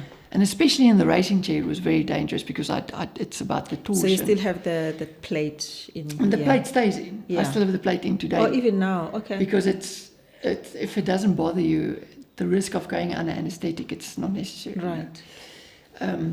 But the arm's still broken. You know, And the pain is still there. pain is there, but the big pain came from the elbow, but the pain is getting less. But yes, there is still pain. The problem is there's pain coming from other muscles because you are out of balance. Yeah. I made special casts in the swim. I mean, people were laughing at me. Doctors were laughing at me. They thought it was insane. And then, I mean, telling me, no, this is ridiculous. You can't do this. You're taking too big risk. And I mean, I probably did, but it's calculated. I mean, I studied every muscle, how my body works as a quad. So there's a lot of science behind this. Yeah. It's not as stupid, it's calculated. Yeah, it's Actuarial not calculated reckless. risk. You are not reckless about it. It is a little bit reckless, I suppose, but if Is people it? understand what I'd studied, you know, what I checked out and what I did to mitigate any of the unnecessary risks, risks. yes. But I mean, if you crash again, you could screw up a lot of stuff. But the scary thing is now you're wanting to do something that's impossible already. Now you break your arm. Now it makes it ridiculous impossible already. Extra, you know. But I then wanted to do a 100K ride 2 weeks before on a very quiet road, flat road, and see if I can manage to average 20 still. And if I could do that, then I still go. Yeah. And I went, trained with my one arm and then two arms, but only on the indoor trainer all the time. That would be my first ride on the road, on the handbike. Yeah. And I ride on the day. I easily average 20 k's an hour. I don't even try to push it. I just stick to that.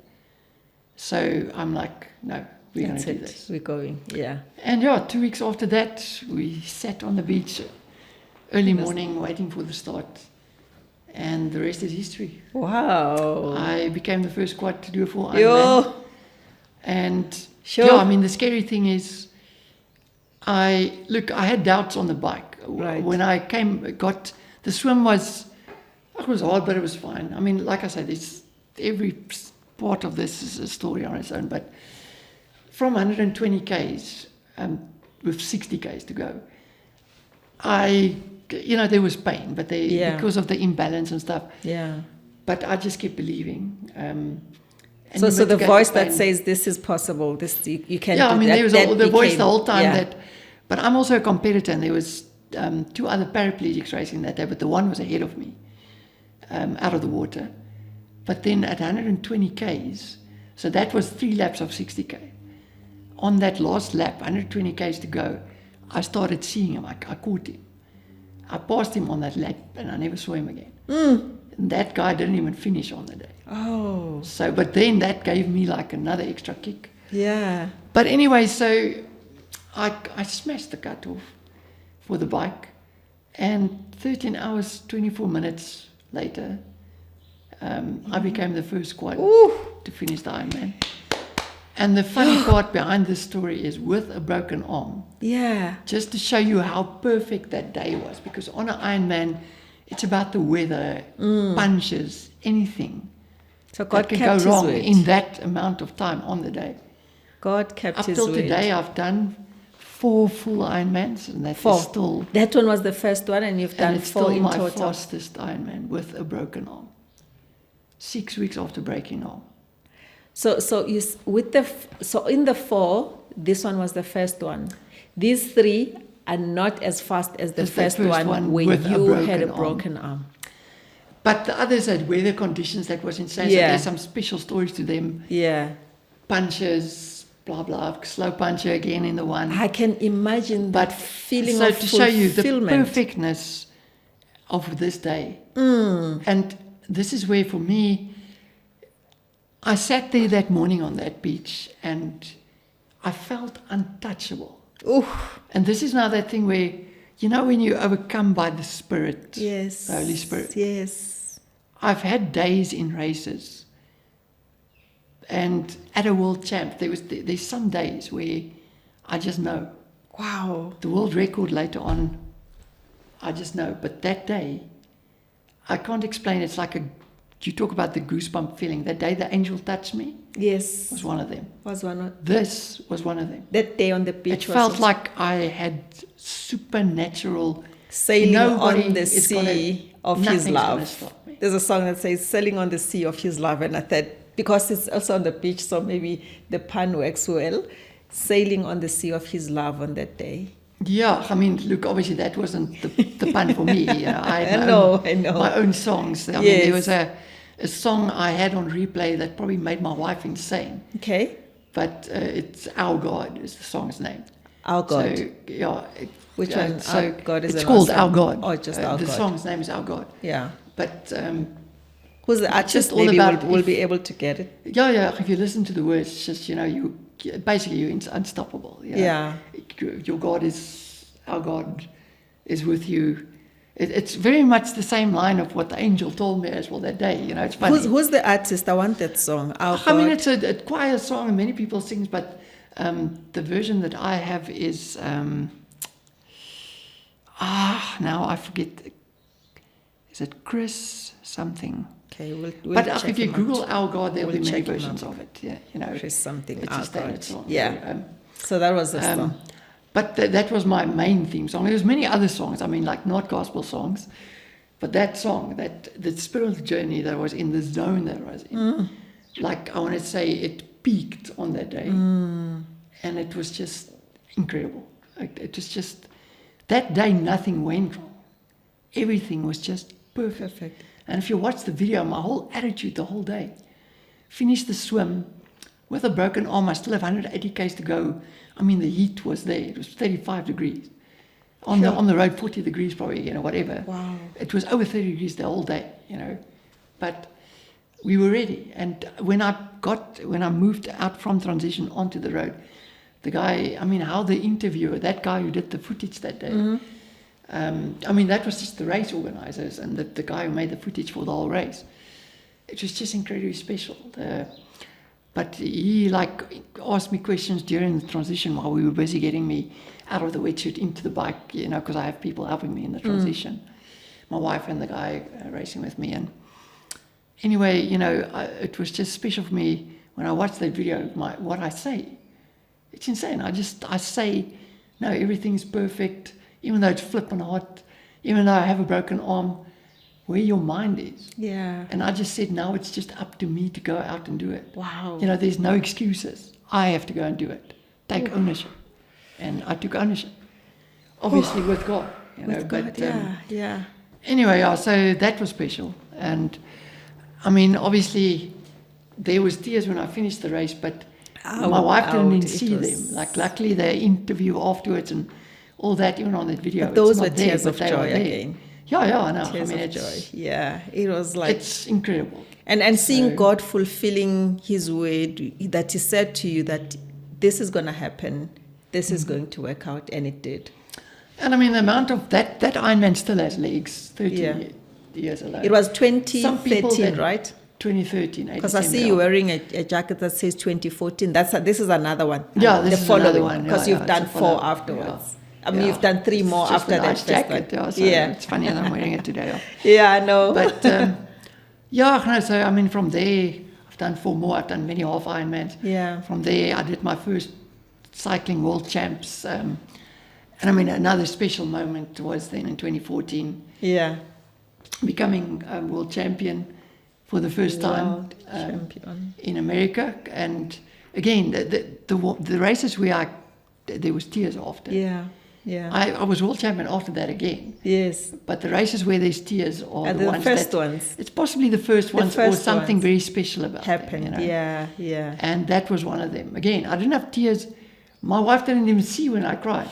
The tears after that World Championships in 2014 came when I was lying in the bed. She wasn't even in the hotel room.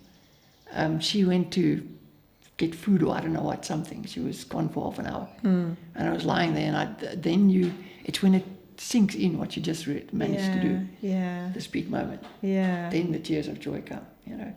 So the American World Championship, what was Well, it yeah, I mean, about? it was in America. Okay. But it's UCI World Championships Right. in cycling. In so cycling, so yeah. you get the rainbow jersey. Yeah. So, and I took silver in the time trial. It's also a story. I should have had double there. But I mean, yeah, the year after that, I became double world champion. Oof. So, but anyway, so that was special. Yeah. Then 2015 was incredibly special. But at that point, there was 100 and 400 for the next Paralympics in Rio. 100 then? 400 in the racing chair. Oh, And 100 and 400, yeah. Okay. 100 meters and 400. So it's Yes, still sprints. yes. But especially the 400. At that point, sprints with the, I want to say, Chi classification. With the sprints, it was very hard for me to beat them because of the extra muscle function there. But the 400, I could still medal. And I was placing and timing, hitting African records left, right, and center. Sure. So that I would still medal in Rio. And even though I still did everything, because distance is my love. Yeah. So anyway, but then there was time trial also in Rio. Suddenly we have cycling time trial in Rio, and that's an endurance event. And there I was destined for gold. I was untouchable, to be honest, in terms of the gold medal. Yeah. So going on to 2015, that year I won every single bike race, time trial and road race, that I did. Yeah. So the World Cups I did, double gold in both of them. At World Champs, double gold in the time trial and the road race, so 2 rainbow jerseys. Double world champion. Are those Super special. golds the gold that you had seen when you were 6 years old? No, Not I there mean, yet? the gold, when you say seen, I didn't see it, I wanted it. Exactly, it's a vision you had. But a that vision. is Paralympic, well, Olympic. Yeah. That's world champs. Ah. So it's, I want to say the second best thing, equal the highest that you can get. Yeah. But it's world champs. Yeah. Olympics only happens once every 4 years. Right. So Okay. it makes it even more special to win it in that year. Yeah. It's one step up. Yeah. Yeah. Most people will say, to have the Olympic gold there as well. But in cycling, sometimes people will say winning the rainbow jersey is a bigger thing than the Olympic medal. But that's debatable. Yeah. But in athletics or running, The Olympics stumps is everything. it. Yeah. Okay. Yeah. But the point is, so now I've got 100 and 400. The 400 I can definitely medal, and I'm showing it. And 2015 special year, I won everything in the bike, untouchable. And in that year, the 400s, I break African record after African record. Even the 200, 100, my sprint's looking good. But I go out and I wanted to show the guys who select you, I can go out and do athletics. And then in a week after doing all the events at athletics, 100 all the way to 10,000, a week later I go win double gold in a World Cup to show them that I can go to a games, compete in the athletics and the bike, and I can win in both. So, but anyway, what makes it special is in that period where in Switzerland I do that and then go to the World Cup, I break 6 African records. Oh. All the way, 6 African records and the 10,000 meter world record. And then a week later, I win double gold. And then a couple of months later, I win double world championships. And that year, I win 4 international marathons. Berlin Marathon, My goodness. Oita Marathon, Dubai Marathon, This is and 2015. Padua, 2015 Padua Marathon. Yeah. So I'm, just having Yeah. the year of my life. Victory after victory after So victory. absolutely incredible, and it's in 3 sports. And at the end of the year, I did my second full Ironman as well. So just an insane year. Yeah. So I say that 2016, I was nominated for a Laureus World Sport Award. That year I was the only South African who was a finalist at the Laureus World Sport Awards. Yeah. So now obviously I'm thinking, okay, this is awesome. Sadly, at the end of 2015, the UCI, which is the international body, Right. this would be the first time that cycling for our category now finally is at the Games. And that's that endurance event. Yeah. Whether it was in running or cycling, it's endurance. Yeah. I've been waiting for. They had some administrative error. And suddenly we're not racing at the Games. Okay. And sadly, even though with all the official times, I think there was 4 or 5 official IPC legal times. Some selector in athletics, at the end of 2015, it was world champs in Doha for the athletics. Anyway, they decided I must focus. I don't know how they decided. They made the decision for me. I must focus on the cycling. And not everything else. So they didn't take me to world champs. So that I could create slots. Yeah. To get to the games. Yes. So now I have already created a slot for cycling. I can't go for cycling. In the running, there is slots. I didn't create a specific slot, but it's slots for South Africa.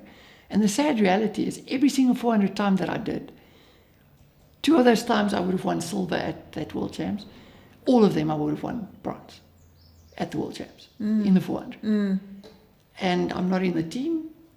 I don't make the team for Rio. I don't go to Rio in any event. But I am at the Laureate Sport Awards. So I'm at the biggest stage honoured, the only South African there, able-bodied sports and parasports. I don't go to Rio. So this is sad. How does and the math politics work? But anyway, yeah. No, this is politics and this is life. And for me, the lesson here is life isn't fair. Yeah, yeah. And again, when bad thing happens, whether it's physical, mentally, or whatever, they create an opportunity for create greatness. opportunities for greatness. And I started thinking, oh, maybe I'm never going to the games and winning a gold. But it fuels your fire and you just keep going.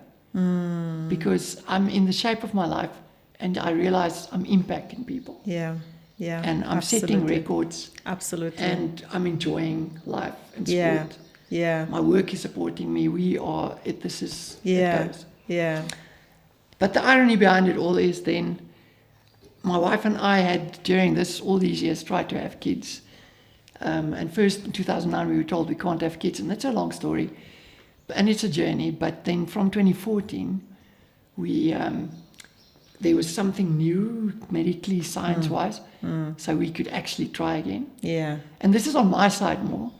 But then through the trying process, like any woman, we have to do in vitro, so IVF. So the egg has to be put in. Yeah. And embryo first, and then, the embryo then gets put in after it's fertilized. But it ended up being that it worked out that we had 5 tries. And it's expensive as well. And obviously for my wife also, she's a trooper, but it's hard and it's mentally a tough battle. Yeah. Every time it doesn't happen, you go into a deeper hole, I want to say. Exactly, yeah. But without going into too much detail, what I want to get to is God's timing is perfect. So that Rio Olympics and Paralympics was, the sad part behind it was the Zuki virus. Or Zuki virus. That thing where, especially for women and pregnant women, it's dangerous because it affects them, that your kid then has this some complications, congenital defect. Yes. But then the irony is now I don't go to 2016 Paralympics. Because there's an administrative because error, because of 2 things. One is and UCI administrative error. The other one is South African selectors and politics. And just to put it for the listeners again, this is not I'm white and there was another black person selected in front of me. There was actually a bunch of other white people that went, that wasn't even nearly as highly ranked as I even, but they were in the team and I went. So, yes, questions can't be asked, but it is what it is. I'm over it. Yeah. But life isn't fair. It is what it is. But I definitely feel like, a games was stolen from me there. And I definitely feel like I could have brought South Africa medals back. Yeah. And I've proven it time and time again. I've never ever gone to an international race. And came with nothing. I've always come back with a medal, except for my sprint race in 2012, where I was still 6th. Yeah. I was in the final still. Yeah. But nevertheless, yeah. This is not the story. The story is that's life. And life isn't fair. But also, what I want to get to is, on our last attempt to get pregnant then, in 9th of August, I think. So we would have gone to the Olympics then, end of August, September, to the Paralympics. My wife normally would come with. My wife finally falls pregnant with my son that is today 9 years old. 9 years old, wow. So maybe as much as I could not like the selectors. Yes. And, the wrong decisions being made. God was also in this still Maybe because there was that virus this was there. destined to happen. Yeah. That we fall pregnant and Right. I've got Wow. a kid. That becomes part of the journey. Wow. Anyway, so suddenly Team Supa Piet became 3. Yeah. What a miracle. I mean, up till today now, I can tell you gold medals are very special and world records, but Your son having your kid, that is special. And that is very, very special. If you did struggle, yeah, I think it makes it even more special. Exactly. So, and now he's on the journey with me. Yeah. Special memories. And I mean, from there, since he was, I think, 5 months old, he's been to every single World Champs. You've traveled. So he was born April 2017. I went to Switzerland for races in May with, they didn't come with. That was the only races they missed. Yeah, because he was then still World a Champs, baby. luckily that year, but they would have come with anyway. World Champs was here in September in South Africa. Yeah. And it was very special to have my baby on my lap Oh, man. with the rainbow jersey, winning World Champs again in 2017 Yeah. in South Africa. And I mean, then we flew to Japan. He was there. He So flew all with of them, to a he's half been- Ironman in 2017. Yeah. I mean, he's traveled Continuously. continuously. Wow. Wow. Then wow, from there, wow. I mean, finally at Tokyo for 2020. Yeah.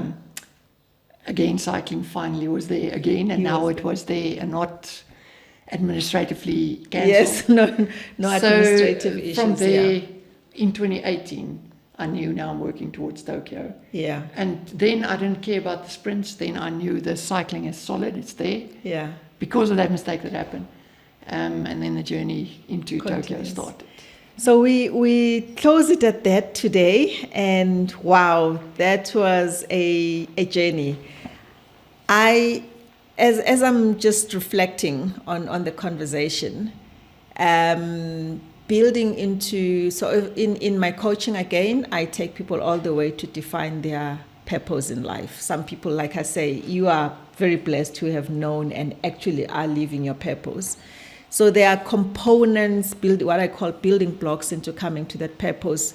I did say to you that the best place to start to remember what your purpose is childhood. So then I would come with what is called a childhood statement.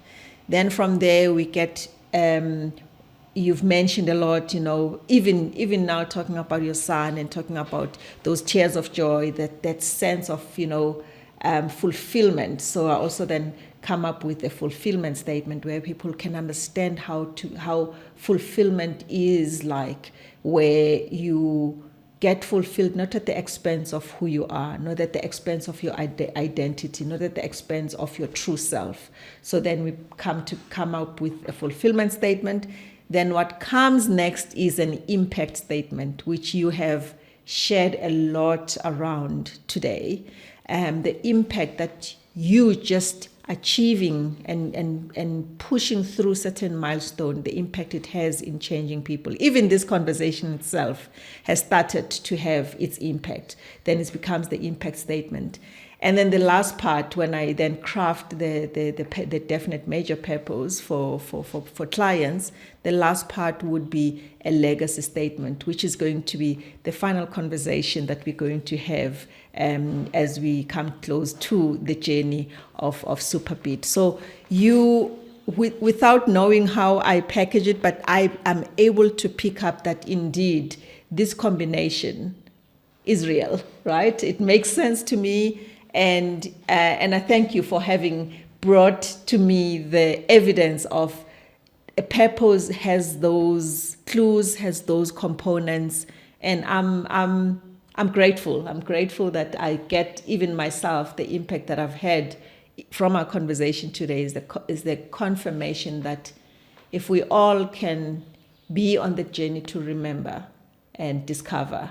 It's a discovery of remembrance of each and every one of our purpose, our why and why we were born. And I am more and more confirmation, and what we call in consulting, lots of business cases that you bring, and all the business cases are about certain areas and milestones of your life. They confirm that a purpose will hold you. Purpose will help you push through all sorts of adversity. And with those voices that you keep on referring to when they come, but your purpose, especially if you focus and you're intentional and you know it, it will help you.